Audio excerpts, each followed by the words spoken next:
نحمده ونصلي على رسوله الكريم. اما بعد فقد قال الله تبارك وتعالى كما ورد في سورة الجاثية: اعوذ بالله من الشيطان الرجيم بسم الله الرحمن الرحيم وإنه لعلم للساعة فلا تمترن بها واتبعوني هذا صراط مستقيم. صدق الله العظيم. رب اشرح لي صدري ويسر لي أمري واحلل عقدة من لساني يفقهوا قولي. اللهم ربنا ألهمنا رشدنا وأعذنا من شرور أنفسنا. اللهم أرنا الحق حقا وارزقنا اتباعه وأرنا الباطل باطلا وارزقنا اجتنابه. آمین یا رب العالمین. قادیانیت سے متعلق ایک بحث کا آغاز ہو گیا تھا، کیونکہ ہمارے علم میں یہ آیا تھا کہ قادیانیوں نے خاص طور پر ماڈل ٹاؤن کو اپنا ایک مرکز اور اپنا اڈا بنانے کا فیصلہ کیا، اور اس کا ہمیں تجربہ بھی حاصل ہو گیا. نوجوان اہل سنت کے نوجوان میرے پاس آئے تھے اور انہوں نے میری توجہ ادھر منعکس کرائی کہ یہاں پر یہ اپنی جمعے کی نماز کے لیے اوپن گراؤنڈ استعمال کر رہے ہیں اور اس میں لگا لیتے ہیں پارٹیشن وغیرہ، اور بڑی یوں سمجھیے کہ بڑی مہم کے ساتھ دونوں طرف کی سڑکیں بند کر کے، اور جو بھی لوگ مسافر ہیں انہیں بھی دعوت دیتے کہ ہاں یہاں جمعہ پڑھیں، اور بعض لوگ مغالطے میں وہاں جمعہ پڑھ لیتے. تو اس کے حوالے سے انہوں نے کوشش کی کہ کچھ نہ کچھ اس سلسلے میں، کیونکہ انہوں نے مجھے لا کر قانون دکھایا. پاکستان میں جو قانون نافذ ہے وہ یہ ہے، چاہے یہ کہ وہ نافذ نہیں ہے بالفعل، لیکن ہے قانون کی کتاب میں تو موجود ہے کہ قادیانی اپنے کوئی جو بھی ان کے نزدیک بھی ان کے مذہبی شاعر ہیں ان کو مسلمانوں کی شکل میں برملا علی الاعلان ادا نہیں کر سکتے، کیونکہ وہ تو دھوکہ دہی بات ہوگی کہ لوگ سمجھیں گے یہ مسلمان ہی ہیں. اب جب انہیں، آپ کو معلوم ہے کہ ہماری پوری جو مرکزی اسمبلی تھی، نیشنل اسمبلی، اس کے فیصلے کے تحت قرار دیا گیا بالاتفاق کہ قادیانی غیر مسلم ہے، دائرہ اسلام سے خارج ہے. یہ تو فیصلہ وہ پارلیمنٹ کا ایک بڑے پیمانے. بعد میں پھر ضیاء الحق صاحب کے زمانے میں یہ تو ہوا تھا، آپ کو معلوم ہے، بھٹو کے زمانے میں. تو ضیاء الحق صاحب کے زمانے میں اسی کی گویا کہ فردر سٹیپ کے طور پر یہ بات طے کی گئی اور قانون بنا دیا گیا کہ وہ اپنی مسجد کو مسجد نہیں کہہ سکتے اور مسجد کی صورت پر نہیں بنا سکتے کہ گزرنے والے کو یہ خیال ہو کہ یہ مسجد ہے. اسی طرح وہ اگر کوئی اسلامی شاعر کا ارتکاب کریں گے علی الاعلان تو بھی یہ قابل تعزیر ہے، جرم ہے. وہ اپنے کے احاطوں کے اندر، اپنے گھروں کے اندر جو چاہیں کریں، لیکن کھلے میدان میں آ کر تو شاعر اسلامی بہرحال ان لوگوں نے سب کچھ اڈاپٹ تو کر رکھا ہے. سب سے بڑی بات تو وہ ہے کہ انہوں نے ایک جھوٹے نبی کا اقرار کیا ہے کہ وہ نبی ہے. اس نے ہمارے درمیان فصیلہائی کر دی ہے. اب جو اس کو مانتے ہیں ان کے نزدیک ہم کافر ہیں. آپ کو معلوم ہے کہ یہ میں بیان کر چکا ہوں کہ حالانکہ قائد اعظم کا کتنا بڑا احسان تھا کہ چودھری ظفر اللہ خان کو انہوں نے فارن منسٹر بنایا پاکستان میں، لیکن جب ان کا انتقال ہوا ہے قائد اعظم کا تو اس کی جنازے کی نماز میں شریک نہیں ہوا. وہ شخص موجود رہا. جو دوسرے ممالک کے سفراء آئے ہوئے تھے، ظاہر بات ہے وہ مسلمان تو نہیں تھے، کوئی عیسائی تھے یا کوئی اور تھے، ہندو تھے، بدھ تھے، جو بھی تھے. اب چونکہ قائد اعظم کا انتقال تھا ایک مملکت کے صدر کا، تو وہ لوگ سبھی موجود تھے، لیکن ظاہر ہے کہ وہ نماز میں شریک نہیں ہوئے، وہ مسلمان تو نہیں تھے. ان کے ساتھ کھڑا رہا یہ شخص. اس نے یہ بات، اور جب اس سے پوچھا گیا کہ تم شریک کیوں نہیں ہو تو اس نے کہا دیکھو بھائی، مجھے یا تو مسلمان سلطنت کا کافر وزیر سمجھ لو یا کافر سلطنت کا مسلمان وزیر سمجھ لو. میرے نزدیک یہ کافر سلطنت ہے، میں اس کا مسلمان وزیر ہوں کیونکہ میں قادیانی ہوں. اب تمہارے نزدیک یہ اسلامی مملکت ہے تو میں کافر ہوں، پھر میں اس کی نماز کیسے پڑھوں. تو بہرحال ان چیزوں کی وجہ سے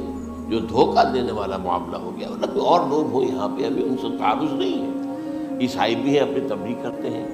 کوئی خلاف ان کے رد عمل نہیں ہوتا، الا یہ کہ کہیں یہ واقعہ پیش آ جائے یا کوئی یعنی خام خواہ کو شوشہ کوئی شرارتی لوگ اٹھا دیں کہ انہوں نے قرآن کی یہ جو ہے بے حرمتی کی ہے، تو یہ تو پھر تحقیق سے معلوم ہو سکتا ہے کہ واقعہ کی تھی کہ نہیں کی تھی. لیکن ایک وقت میں جو اس پر تو ان کا احتجاج ہوتا ہے، لیکن یہ کہ ان کے جو ہے چرچ ہے، ان کی ساری اور تبلیغ ان کی ہو رہی ہے اور بڑھ بھی رہی ہے تعداد ان کی، لیکن اس کے خلاف جو رد عمل تو ہمارے یہاں نہیں۔ تو یہ ہے اصل میں وہ بات۔ تو اس پر جو گفتگو شروع ہوئی تھی میں آج اس کی تکمیل کرنے جا رہا ہوں۔ حضرت عیسیٰ علیہ السلام کی دوبارہ آمد کا تعلق ہے، اس کے ضمن میں قرآن مجید میں جو نص قطعی ہے، وہ نص قطعی یہ ہے اِنَّهُ لَعِلْمٌ لِلسَّاعَةِ فَلَا تَمْتَرُنَّ بِهَا۔ حضرت عیسیٰ کا ذکر ہوا ہے سورہ جاسیہ میں، اور وہاں فرمایا گیا ہے کہ یہ عیسیٰ کا دوبارہ آنا قیامت کی علامت ہوگا، یعنی کہ اب قیامت بالکل قریب آ گئی ہے۔ اِنَّهُ لَعِلْمٌ لِلسَّاعَةِ، علم حاصل ہوگا ان کی دوبارہ آمد پر کہ اب قیامت جو ہے وہ سر پر آ گئی ہے۔ اچھا، اس کے ایک اور جو ہے ذرا بالواسطہ دلائل جو قرآن مجید میں آئے ہیں، ایک ان میں سے یہ ہے کہ سورہ آل عمران میں جہاں حضرت مریم کو بشارت دے رہا تھا فرشتہ کہ آپ کے ہاں ایک بیٹا ہوگا، وہ بڑی حیران تھی کہ میرے ہاں کیسے بیٹا ہو جائے گا، ماں کن تو بغیہ، میں تو کوئی بدکار عورت تو نہیں ہوں، نہ میری کوئی شادی ہوئی ہے ابھی۔ تو اس میں جو باتیں بیان کی تھی فرشتے نے، وہ جو بیٹا ہوگا اس کی کیا شان ہوگی، اس میں یہ الفاظ بھی آتے ہیں وَيُكَلِّمُ النَّاسَ فِي الْمَهْدِ وَكَهْلًا، وہ باتیں کرے گا، لوگوں سے گفتگو کرے گا جبکہ وہ پنگھوڑے میں ہوگا، بچہ ہوگا، گود میں ہوگا، اور کہل کے وقت، کہل کہتے ہیں جب آدمی عمر میں جو ہے 40-45 کا کسی بھی اوپر ہو جائے، آپ پہلے طفل کہتے ہیں، پھر جوان کہتے ہیں، عربی زبان میں شاب کا لفظ آتا ہے، بہت جوان، بڑی اچھی صحت پہ ہے، اس کے بعد پھر ظاہر بات ہے ڈھلوان شروع ہوتی ہے، یہ کہل ہے۔ جب بڑھاپے کے آثار شروع ہوتے ہیں، بال سفید ہونے شروع ہوتے ہیں، تو یہ کہل، قبول۔ اب سوال یہ ہے اس گھوڑے میں بات کر دیا، یہ تو معجزہ ہے، لہذا اس کا ذکر یہاں پر مناسب ہے۔ یہ بڑے ہو کر بات کرنے کی کیا ضرورت تھی کہنے کی، وہ تو سبھی کرتے ہیں انسان، یہ اسی لیے کہ معلوم ہو کہ کہولت بھی انہیں آئے گی یار، حالانکہ آپ کو معلوم ہے سب مانتے ہیں، عیسائی بھی مانتے ہیں، سب مانتے ہیں، 33 برس کی عمر میں انہیں اٹھا لیا گیا، اس دور میں تو کہولت آئی نہیں، اس لیے قرآن ذکر کر رہا ہے۔ اور یہ بات جو ہے دوسری مرتبہ آئی ہے، یہ سورہ المائدہ میں آیت نمبر 110 وَتُكَلِّمُ النَّاسَ فِي الْمَهْدِ وَكَهْلًا، صرف یہ ضمیر کا فرق ہے، وَيُكَلِّمُ النَّاسَ فِي الْمَهْدِ وَكَهْلًا اور وَتُكَلِّمُ النَّاسَ فِي الْمَهْدِ وَكَهْلًا، یہ ہے جب قیامت کے دن اللہ تعالیٰ حضرت عیسیٰ سے سوال کریں گے، اے عیسیٰ ابن مریم، کیا تم نے میری